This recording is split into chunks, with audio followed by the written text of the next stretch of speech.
마태복음 1장입니다. 마태복음 1장 18절로 25절까지의 말씀 우리 같이 보도록 하겠습니다.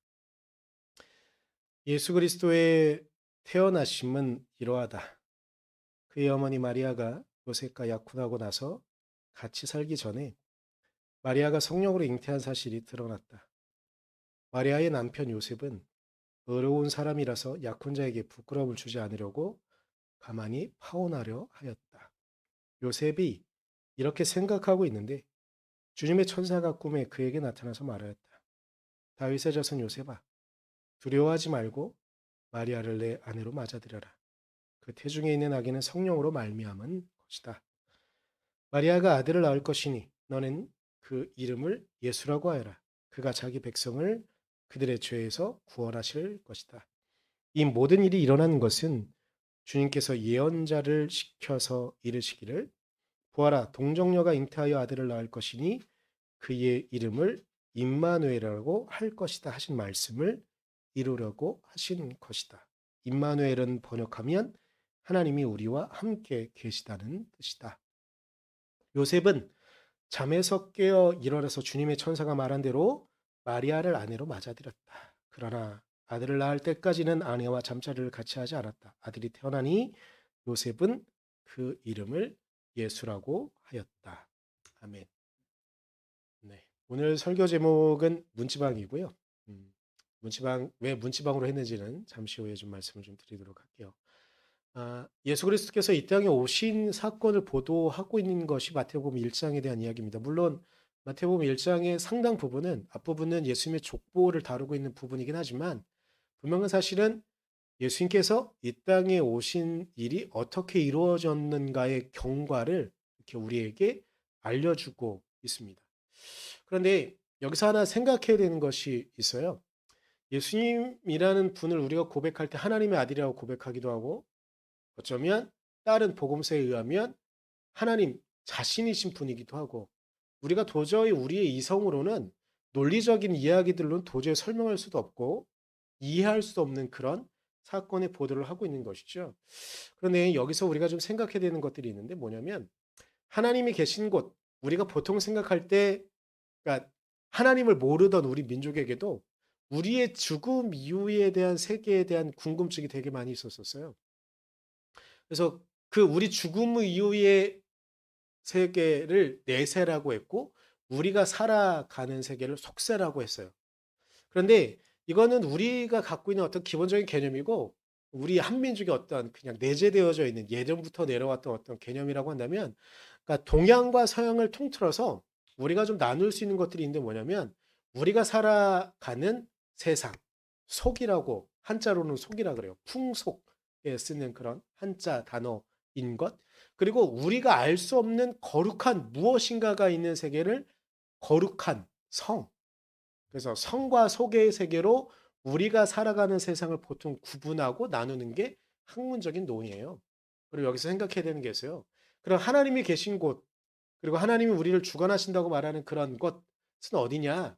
보통은 거룩한 곳을 생각했어요. 하나님이 계신 곳을 우리는 내세라는 말로 이게 한민족의 단어이기 때문에 하나님이 계신 곳과 내세가 동일하다고는 볼 수는 없어요. 그렇기 때문에 보통 어, 유럽이 말하고 있는 하늘나라 그리고 우리 그 동양이 갖고 있는 거룩한 세계 그래서 이걸 성이라고 말하고 우리가 살아가는 세계를 속이라고 말하는 거죠. 성과 속. 그런데 이런 개념은 이게 되게 민족마다 그리고 문화마다 조금 다르기 때문에 어찌 보면 대단한 한 종교학자가 나와서 이거를 정리해 놓은 사람이 있어요. 그걸 보통 성스러움의 의미라는 책을 쓴 루돌프 오토라는 사람이 이것을 나름 개념적으로는 처음 정리했다고 말을 하거든요. 그런데 그의 이런 개념은 왜 나냐면 기본적으로는 이거예요. 예수님 때문에 일어나는 거예요. 우리가 보통 예수님이 이 땅에 오신 사건을 가리켜 성육신 했다고 말해요. 성육신이라는 말 자체는 거룩한 것이 성육, 인간의 몸을 입고 우리의 신체를 입고 왔다는 거예요. 거룩한 것이 육체 안에 들어와서 우리의 신체가 되었다는 뜻인 거예요. 그러니까 그렇게 의미를 정리하고 있긴 했지만 이게 좀 애매한 거죠. 왜 애매하냐면 이걸 아무리 설명해도 하나님이 인간의 몸을 입고 우리에게 오셨다? 그리고 이런 사건은 어디에도 없어요. 하나님이 인간의 태중에 들어와서 태어나고 어린 순간의 모든 과정을 다 거쳤다? 보통 사람들은 이걸 인정할 수가 없죠. 그래서 우리 불교에도 보면 부처는 어떻게 태어났냐면요. 태어나자마자 이랬다 그러죠. 전설이지만 태어나자마자 바로 걸었다잖아요.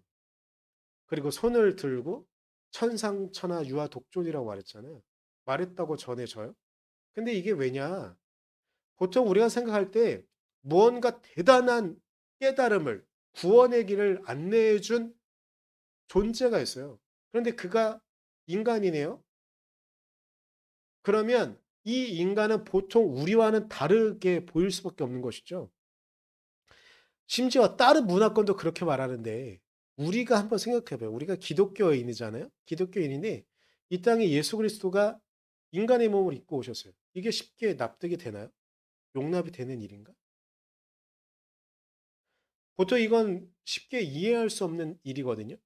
그렇기 때문에 예수 그리스도가 이 땅에 오셔서 우리에게 당신의 정체를 드러내시는 것 자체가 기적인 거고 우리의 사고로는 쉽게 이해할 수 없는 어려운 그런 문제인 것이죠.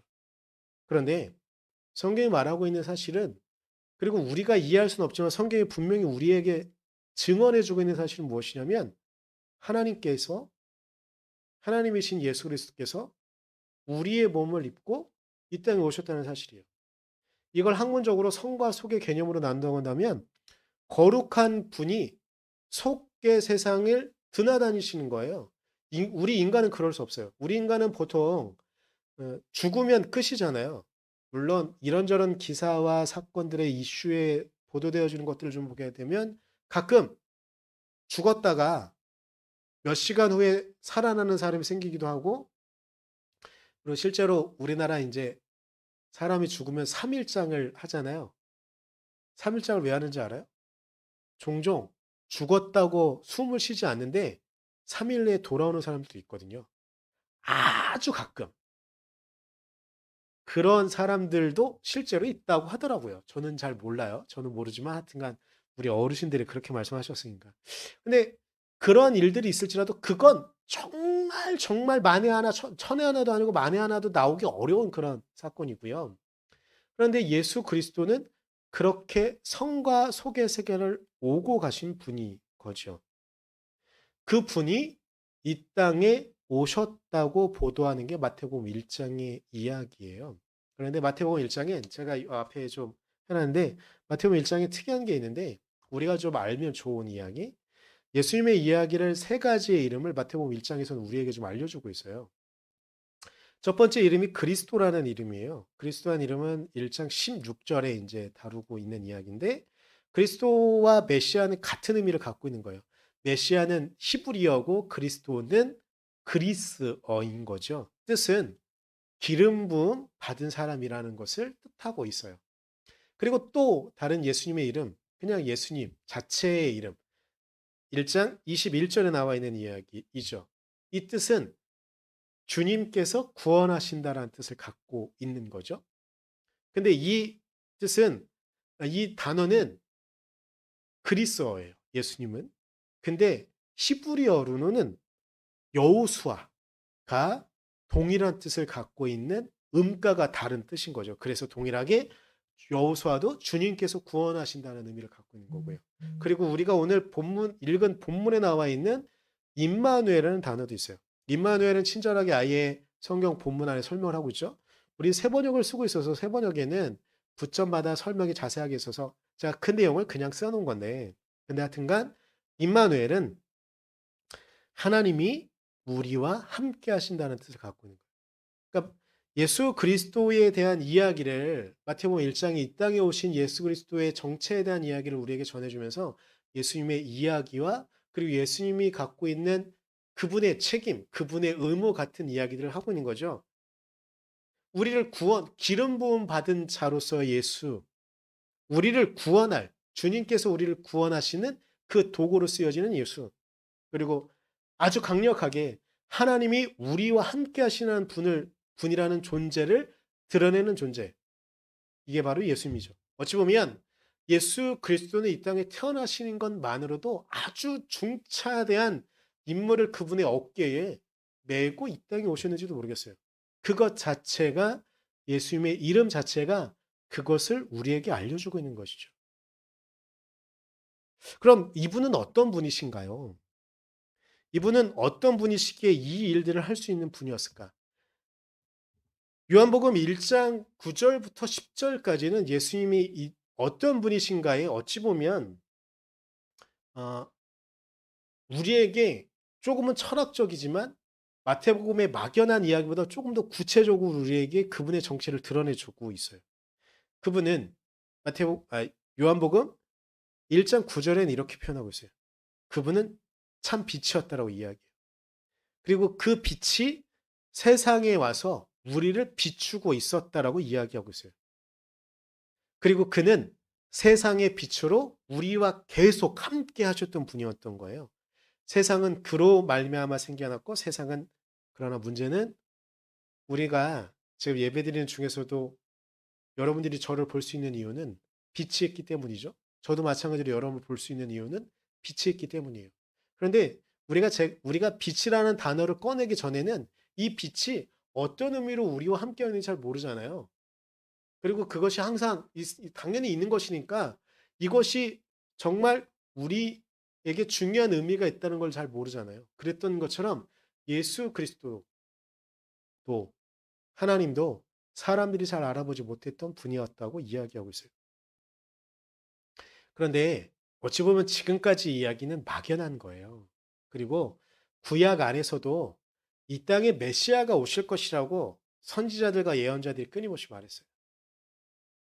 그리고 그분은 예수라는 이름으로 주님이 우리를 구원하신다 라는 의미로, 또한 임마누엘 하나님이 우리와 함께 하신다는 그런 의미로 우리에게 오신다고 사람들은 막연하게 생각했을 거예요.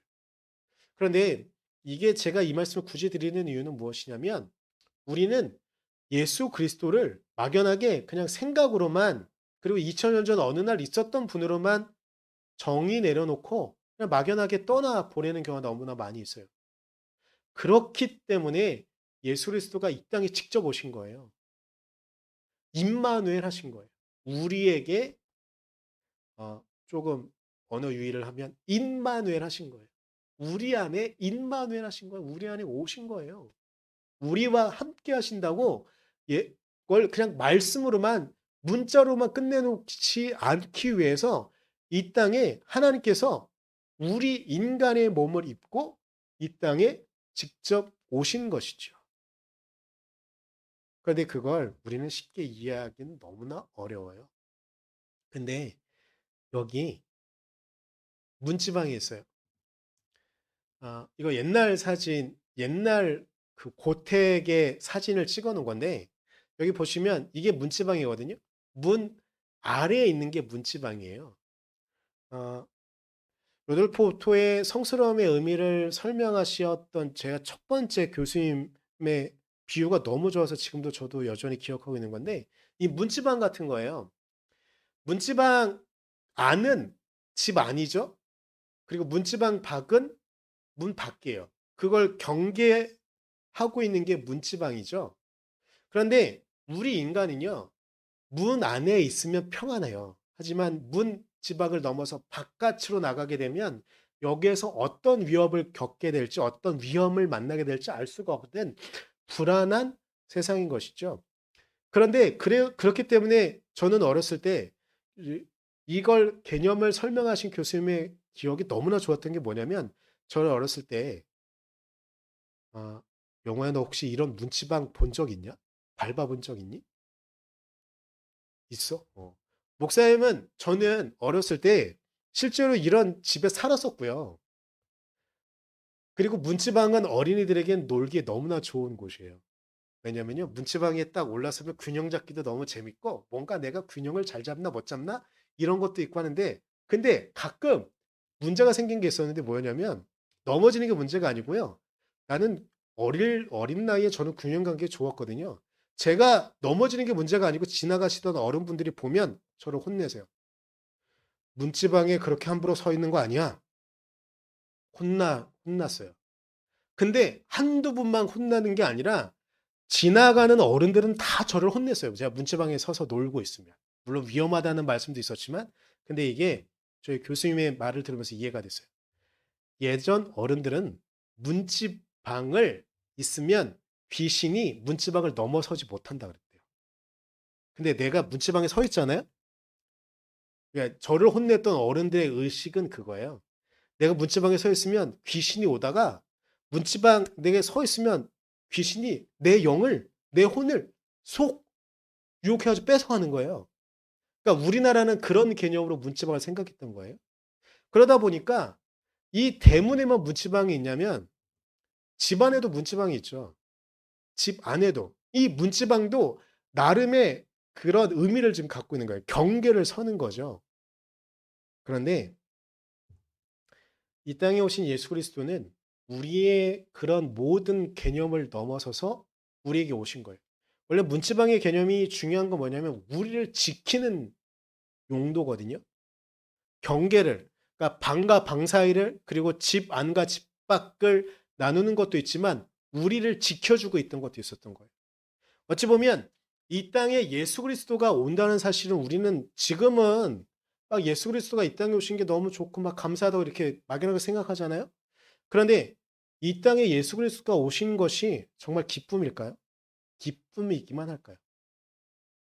이것은 동시에 두려운 일이기도 한 거예요. 요한복음에도 제가 요한복음 1장 부분을 앞부분을 뒷부분을 읽지 않아서 그런데 요한복음 1장 10절 이후에는요. 이 땅에 빛이 왔잖아요. 그런데 사람들이 빛을 모르는 것을 넘어서서 빛을 거부하고 빛을 고발하고 빛을 십자가에 매단다는 표현이 나와요. 그럼 그 당시에 사람들이 왜 예수 그리스도를 십자가에 매달았을까요? 빛의 존재는 위험해요. 왜냐하면 우리 안에 있는 모든 것들을 드러내거든요. 우리 안에 어둠이 있어요. 우리 안에 상처들이 있어요. 누군가에게 드러내고 싶지 않은 상처들이 있어요. 근데 그걸 자꾸 빛이 비추는 거예요. 나는 괜찮다고 말하는데 자꾸 빛이 그걸 드러내요. 사람들이 그 빛을 십자가에 매다는 거죠. 근데 그들만 그랬을까요? 우리도 그래요. 근데 오늘 본문 안에 성경 안에 보면 정말 중요한 사람인데 성경 안에서도 그리고 초대교회에서도 그리고 중세교회에서도 정말 소외받는 한 사람이 있어요. 누구냐면 예수님의 아버지 요셉. 요셉은 참 묘하게 대우받지 못해요. 요셉은 뭔가 중요한 역할을 했거든요. 요셉은 아버지였어요. 음, 제가 이번 주에 새벽 예배 인도하면서도 새벽 예배 말씀을 묵상하면서도 그랬는데 예수님을 몸에 밴 처녀가 아이를 갖게 됐네요. 이 엄마도 엄청나게 당황했을 거예요. 무슨 일이지? 무슨 일이지? 했을 거예요. 그런데 그와 약혼을 한 남편이었던 요셉은 두렵지 않았었을까요? 그는 당황하지 않았었을까요? 만약 요셉이 마리아와 정혼해서 결혼에 이르지 않았다고 한다면 예수님은 아버지 없이 자랐을 거예요. 그리고 요셉의 정신과 요셉의 마음이 어린아이인 예수, 그 어린 예수의 인격을 형성하는 데 아주 중요한 역할을 했을 거예요. 그럼에도 불구하고 성경은 요셉에게 어떤 역할을 주지 않아요. 심지어 초대교회 이후로 카톨릭은 마리아를 성모라고 하면서 숭상하잖아요. 지금도 교회 성당에 가보면 예수님의 형상도 있지만 그의 비례에 성모 마리아의 형상도 정말 많단 말이에요. 근데 마리아는 그렇게 대우해 주는데 요셉은 그렇게 대우하거나 요셉의 심정이 어땠는가는 잘 말해주지 않아요. 그런데 오늘 성경 안에 요셉의 마음을 밝혀주는 것이 있어요. 20절에 보면 요셉이 가만히 그냥 이 정원을 파혼하는 게 낫겠다 생각하고 있었을 때 천사가 와서 요셉에게 말해요. 다윗의 자손 요셉아. 굳이 요셉이 다윗의 자손임을 말해요. 그러면서 말하죠. 두려워하지 말라. 두려워하지 말고 두려워하지 말고. 저는 20절에서 이 말씀만 여러분과 같이 나누고 싶습니다. 두려워하지 말라고 말하는 거예요. 너가 지금 떨리는 걸 알고 있다. 너가 사랑해서 한 여인과 정혼을 했는데 이 여인이 갑자기 자신도 모르는 사이에, 그리고 자신은 그녀와 어떤 관계도 맺지 않았는데 그가 아이를 갖게 됐다는 것. 분노하기도 했을 거고 두렵기도 했을 거고 이 여인이 왜 이렇게 됐을까라는 생각을 하기도 했을 거예요. 하지만 그 여인을 너무나 사랑하기 때문에 그 여인이 뭐 부정을 저질렀다고 해서 주변 사람들에게 터뜨리거나 이런 것이 아니라 그저 가만히 내가 사랑했던 여인이 무슨 일이 났던 건가 들춰내고 그녀를 고발하기보단 일단 그녀도 뭔가 사정이 있을 테니 그녀도 살리고 나도 살려면 파혼하는 게 맞겠구나 이렇게 판단하고 있었을 거예요. 그런데 천사가 말해요. 천사가 와서 말해요. 두려워하지 말라고. 우리는 이 땅을 살아갑니다. 이 땅을 살아갈 때 너무나 두렵고 너무나 힘겨운 많은 일들을 경험하게 될 겁니다. 그런데 그때마다 예수 그리스도께서 성과 속을 오가면서 문지방을 끊임없이 드나다니면서 우리에게 오시고 우리에게 말씀하시는 것처럼 우리도 또한 우리가 지금 평안함을 누리고 있는 문 밖을 나가야 됩니다. 집 안을 문지방을 통해서 바깥으로 나가야 됩니다. 예수 그리스도께서 당신의 아버지 하나님의 품을 떠나고 이 땅에 오셔서 문지방을 넘어 우리에게 오신 것처럼 우리도 우리가 처해 있는 이 환경들을 넘어서 문지방을 넘어서야 합니다. 제가 오늘 말씀을 준비하다가 무슨 생각이 들었냐면 아,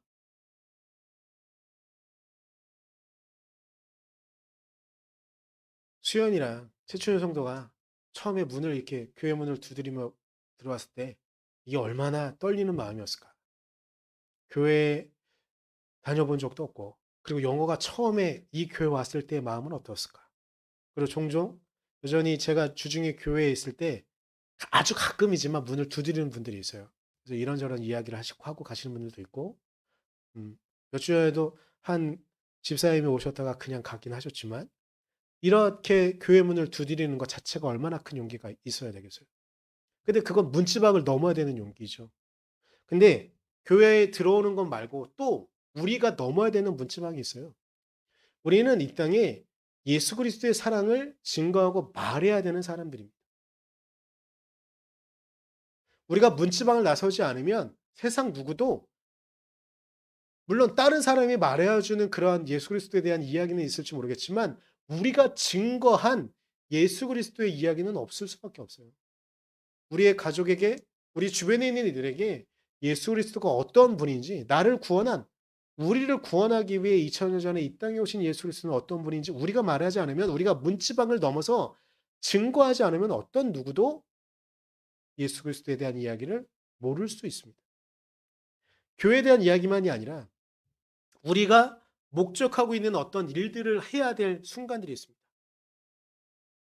그 일들을 하기 위해서 우리가 끊임없이 고민하고 일들을 알아보다가 실행할 때가 되면 이 문지방, 문턱이 낮은 것 같잖아요.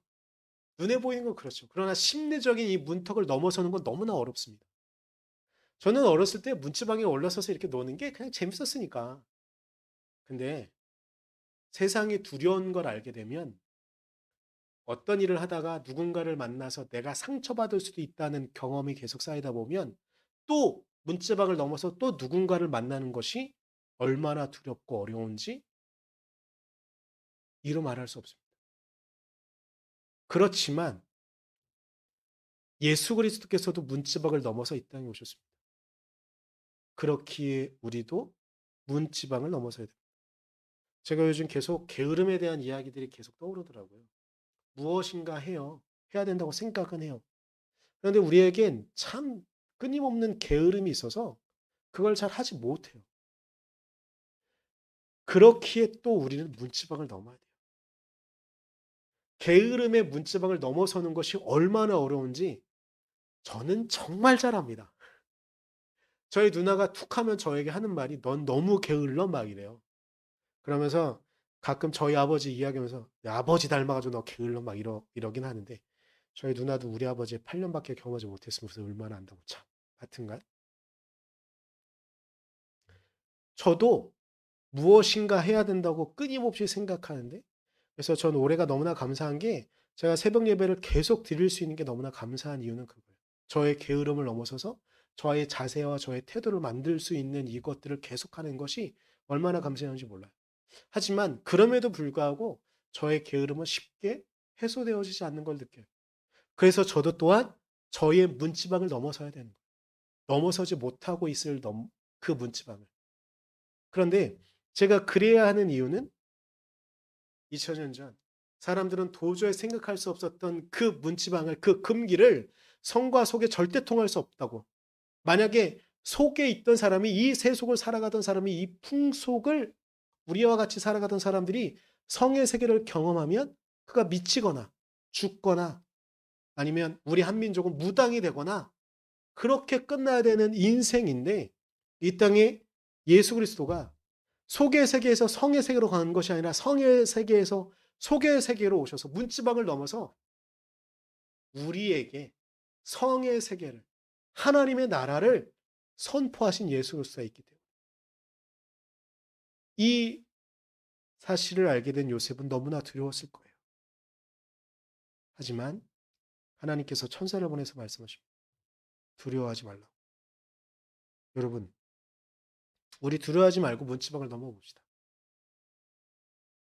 우리가 문지방을 넘어서 예수 그리스도에게 좀 더 가까이 가보고 예수 그리스도가 어떤 분인지 우리에게 그 오신 이유는 무엇인지 우리에게 사랑을 주시는 이유는 무엇인지 우리에게 평안을 주시는 이유는 무엇인지 우리에게 평안을 주려고 하시는 이유는 무엇인지 우리에게 너는 이 땅에 그냥 이름 없는 한 존재가 아니라 하나님께서 귀하게 사랑하시는 하나님의 아들이며 하나님의 딸이며 하나님의 자녀라고 말씀하시는 이유는 무엇인지 우리 용기를 내어 문지방을 넘어서 예수 그리스도의 십자가로 가봅시다. 그리고 좀 더 할 수 있다고 한다면 그 예수 그리스도의 십자가의 은혜로 임마누엘 하신 그 하나님의 은혜 때문에 이 땅을 나아가서 예수 그리스도의 사랑으로 이 땅을 살아갈 수 있는 길은 무엇인가 찾아봅시다.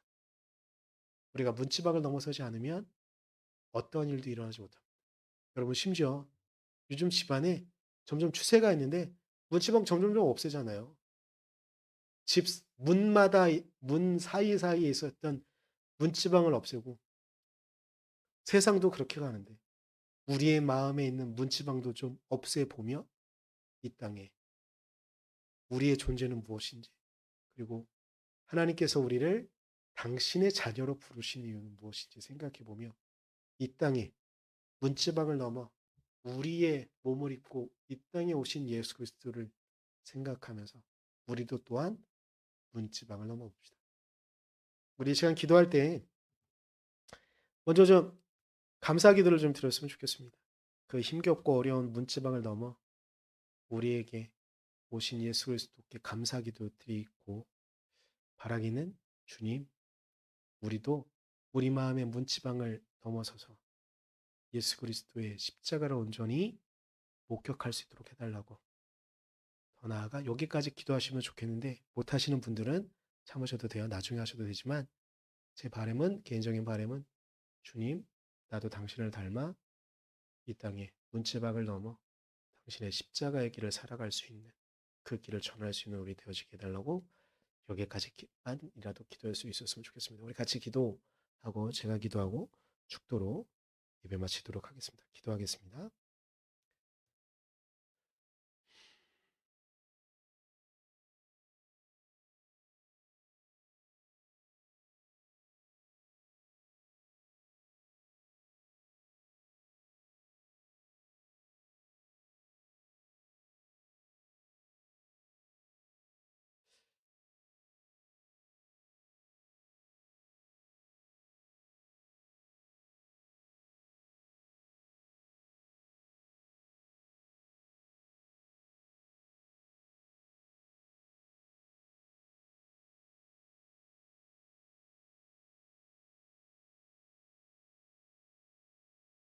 연하에 기도합니다. 주님, 그 힘겹고 어려운 문지방을 넘어 이 땅에 오신 예수 그리스도께 무한한 감사와 무한한 찬양을 올려드립니다.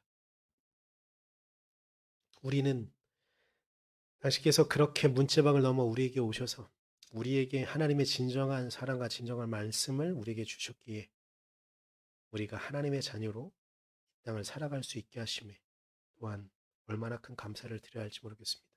주님 바라기는 우리가 그 십자가의 길을 향해 조금씩 조금씩 문지방 하나하나를 넘어서서 당신의 십자가를 향해 나아갈 수 있도록 하여 주시고 더욱 바라기는 그 십자가를 향해 나아가